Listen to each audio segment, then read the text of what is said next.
আসসালামু আলাইকুম। মাননীয় প্রধানমন্ত্রী, বেয়াদবি ক্ষমা করবেন। বাংলাদেশের আন্দোলন শেষ হওয়ার পর সর্বপ্রথম আপনি চালু করছেন ব্যাংকের নেট, এগুলো চালু করে দিয়েছেন শুধু একমাত্র প্রবাসীরা রেমিটেন্স পাঠাইব বলে, তাই না? কিন্তু আপনি কখনো কি প্রবাসীর মনের কষ্ট কথা বোঝার চেষ্টা করছেন? কখনো?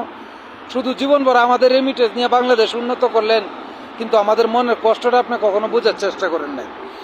আমরা বাংলাদেশের নাগরিক, মাননীয় প্রধানমন্ত্রী, আমরা রেমিটেন্স কই পাঠামো? বাংলাদেশেই তো পাঠামো, তাই না? কিন্তু বাংলাদেশের রেমিটেন্স পাঠামো, কথা সত্য আছে। আমাদের দাবিগুলো আপনার মাইনে নিতে হবে, পূরণ করতে হবে। কত লিখি জানেন? এই প্রবাসের মাটিতে একজন প্রবাসী মারা গেলে তার লাশটা বাংলাদেশে নেওয়া হয় না বিনা খরচে। তার লাশটা নেওয়াই হয় না, একবারে কেউ গ্রহণ করতে চায় না। কত হইলো, এই দেশে প্রবাসী মারা গেলে এই লাশটা বিনা খরচে তার ফ্যামিলির কাছে পৌঁছাইতে হবে সরকারি খরচে। এক। দ্বিতীয় হলো, বাংলাদেশ এয়ারপোর্টের হয়রানি প্রবাসীদের, এগুলো বন্ধ করতে হবে।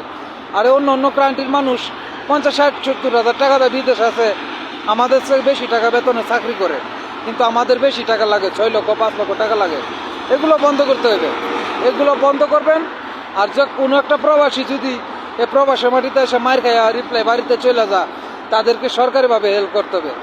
শুধু আমাদের টাকা রেমিটেন্স চিনলেন, আমাদের কিভাবে আমরা ভালো থাকবো, কিভাবে আমাদের ভালো হবে, এটা কখনো আপনি বোঝার চেষ্টা করেন নাই। আপনার সরকার হিসেবে, আমরা বাংলাদেশের নাগরিক হিসেবে আপনার কাছে এটা কখনো আমরা আশা করি না। আমাদের দাবিগুলো পূরণ করেন, আমরা সবাই আপনার রেমিটেন্স বাংলাদেশে পাঠাবো। আজকে আমরা কেন বলি বাংলাদেশে রেমিটেন্স পাঠাবো না?